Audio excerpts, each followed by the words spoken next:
If there is one ongoing issue that has proven itself where crypto has shown to be a real lifesaver, it's Gaza. For over a year, I've been assisting people in sending aid via cryptocurrency to those in Gaza who are relying on it as a lifeline for surviving some of the worst conditions humanly possible. This is in large part because I was asked to help those who have been doing the work since they weren't familiar with all of the tools that were available to them when it came to sending crypto. So I was honestly very surprised to find that there wasn't really a comprehensive guide for those who are doing this type of work to aid those who are in Gaza. I have been part of the cryptocurrency space for a long time now, advocating from a progressive point of view, and I really wish I made this video a lot sooner. But here we are now, and I want to share some of the practical realities about sending funds via cryptocurrency to those who desperately need it. First, let's talk about why this is even necessary and why we can't just use traditional banking institutions. The truth is that traditional finance has always been hostile towards Palestinians, and this is especially true now with the situation in Gaza. Frivolous accusations about funding terrorism in Gaza can lead to your bank accounts getting blocked. Both PayPal and GoFundMe have frozen campaigns and accounts by those who have been doing fundraising for those in Gaza. Bank transfers can technically work, but they come with some serious risks. Some banks may process the transaction with no issue, but many of them will block or delay or hold your account for investigation if you try to do so. And even when transfers do go through, they can take a matter of weeks or even months, which is time that those in Gaza simply don't have. So we're left in a situation where the traditional banking system is either actively blocking the movement of these funds or are unreliable at best. This is why crypto has become so useful in this type of situation.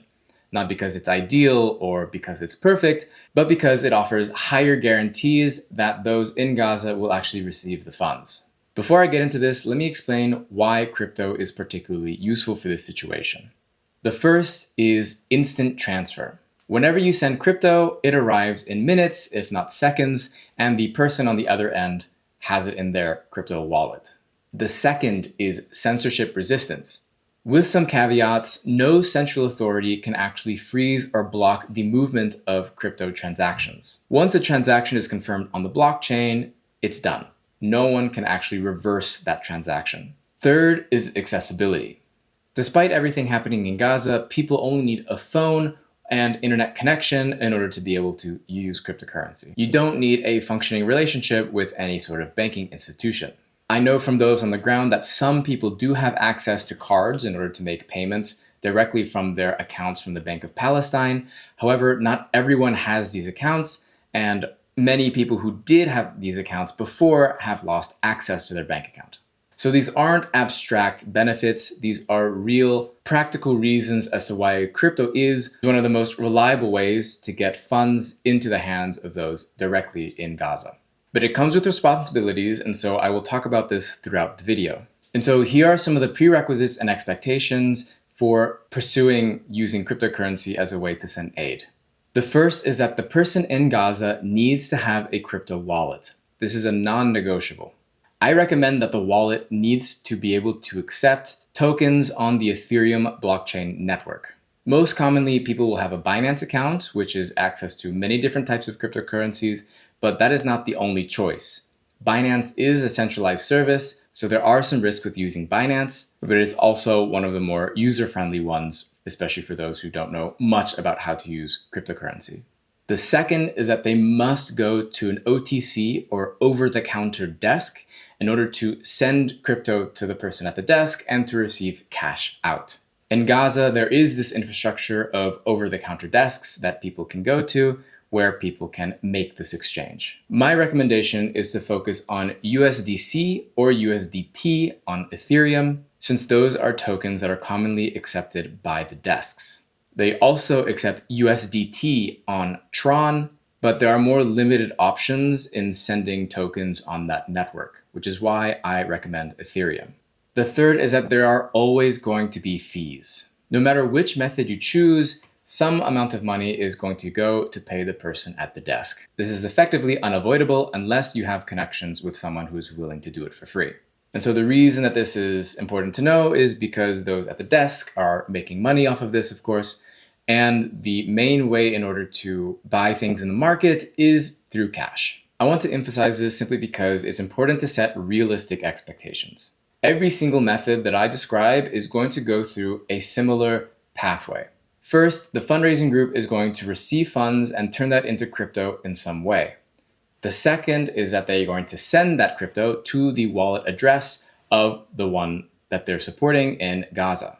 And the third is that the person in Gaza is going to the OTC desk and they're going to exchange that crypto for cash. The methods differ in how you actually send the crypto to the person in Gaza.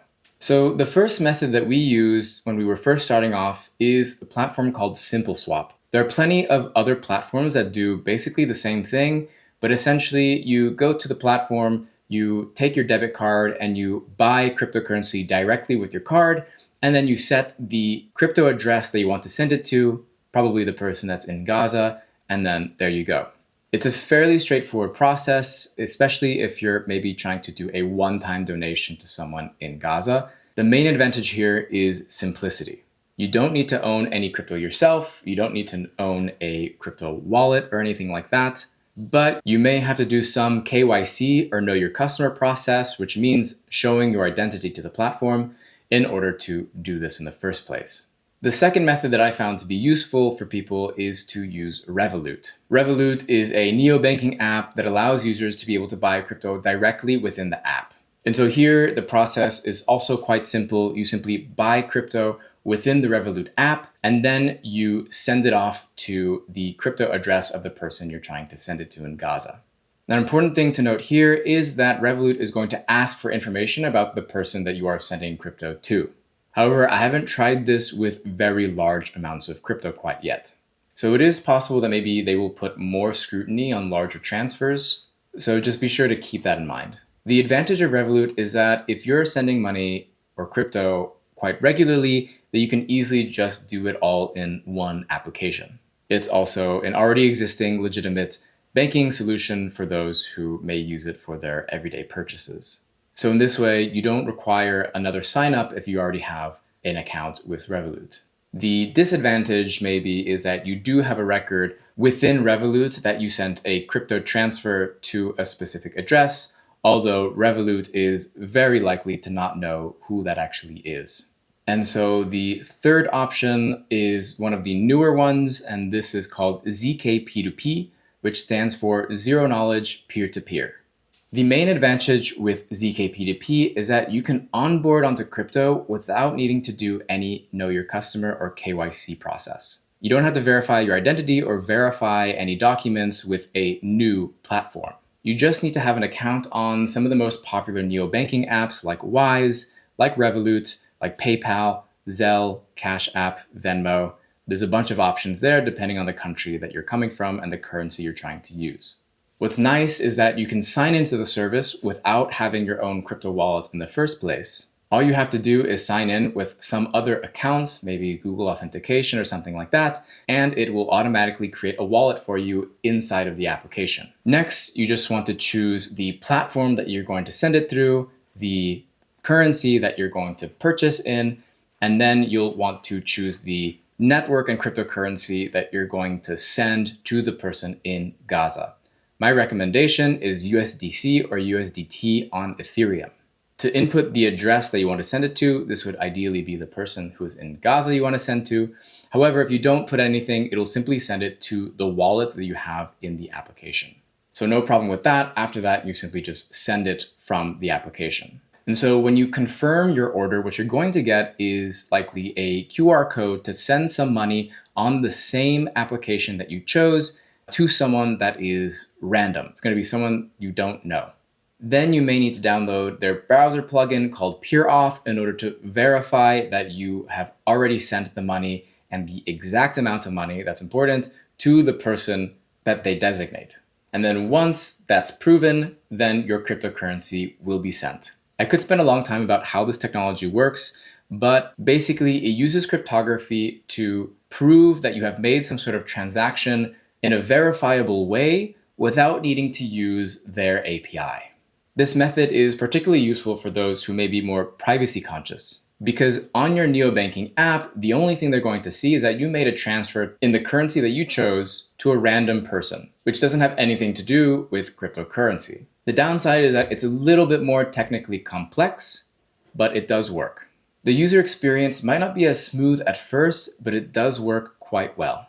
And so if you're going to do this type of work, the main thing you need to keep in mind is tax. For example, in Germany, there's a 20,000 euro limit on the amount of donations one person can send every 10 years. And if someone goes above that 20,000 euro limit, then they will have a tax obligation. So when we started doing this work, we were generally funneling all of the funds into one person, and then they would send out the cryptocurrency to those in Gaza. It was a way to simplify the process, but what ended up happening is that people would reach that 20,000 euro limit quite quickly because we're sending quite a lot. And then we would need to switch to another person who would have to send all of the funds through cryptocurrency to those in Gaza. And so we realized quickly that this was quite a bottleneck for us. And the issue is because the flow of money in euros or dollars or whatever was going through one person, and then they would be potentially liable tax-wise for the funds coming in, which to the taxation authority, it can simply look like income. So this is where options like Revolut and ZKP2P become really valuable. They help us solve the problem of having a centralized point. Instead of everyone sending fiat currency to a single person, people are able to buy and send cryptocurrency themselves to a wallet. And therefore, this helps us avoid any one person having to take the brunt of the tax burden. Now, I want to be very careful here. I am not a lawyer and I am not a tax accountant, so be sure to check your own country's laws and regulations on how all these things work. And so before I wrap up, I just want to leave you with some tips whenever you're doing this type of work to make sure you don't make any mistakes. So know that crypto transactions are irreversible once they're done. When you hit send, the money is gone and you cannot reverse it. So if you make a mistake, you may lose also that money. So in order to protect yourself, first verify the identity of the person that you're sending to. Make sure you check through multiple channels and be sure that the address that they're giving you is an Ethereum address, which always starts with 0x. If it's an address on the Tron blockchain network, then it'll start with a T. Next is to be sure to check the network that you're sending on. There are several different blockchain networks, and different cryptocurrencies can appear on multiple blockchain networks. For example, USDC and USDT that I recommended are both on Ethereum and on Tron. It's common for people in Gaza and throughout the Middle East to be using USDT on Tron, which is also possible to buy on SimpleSwap, but I do recommend Ethereum because it offers more flexible options. Next is to make sure that you copy and paste the address very carefully. Never type a wallet address in manually. Always copy and paste and verify the first few digits and the last few digits in order to be sure that you're sending it to the right address. And lastly, what you can always do is start with a small test transaction. Sending a small transaction first and then verifying that the person in Gaza has received it is always an option. You don't have to send all of it all at once. You can confirm that they received the first test transaction and then send the rest of it. So maybe send $1 or $10 first and then send the rest of it. So please be careful, verify everything. It's better to take your time and be sure that you're sending it to the right person than it is to go fast, because you may lose the money for someone who genuinely needs it. So let's recap. The universal requirements for these methods are that the person in Gaza is going to need an Ethereum address, which starts with 0x. They're going to have to go to an over-the-counter desk in order to cash out the cryptocurrency, and they're always likely going to have to pay fees. The options for the person who is fundraising and wanting to send money to those in Gaza that I recommend are SimpleSwap, Revolut, or ZKP2P. A fourth option that I didn't mention is that you could have your own account on a centralized exchange and send the money through that. But here I was focusing on options for those who don't have an account. Now, if you're watching this and you want to help immediately, I can share you more about the person that we've been helping out. His name is Ibrahim, and he's been in Gaza this entire time as this genocide unfolds. He's not just surviving, he is taking the money that we've been able to raise in order to support him and support his extended family network and local neighbors. He's been proving this on his Instagram page, which you can find in the show notes or here. So if you want to send crypto and support Ibrahim, then I recommend you send it to the address at casinoberlin.eth. This is the ENS name that most wallets are able to recognize, but I will also put the full Ethereum address starting with 0x in the show notes.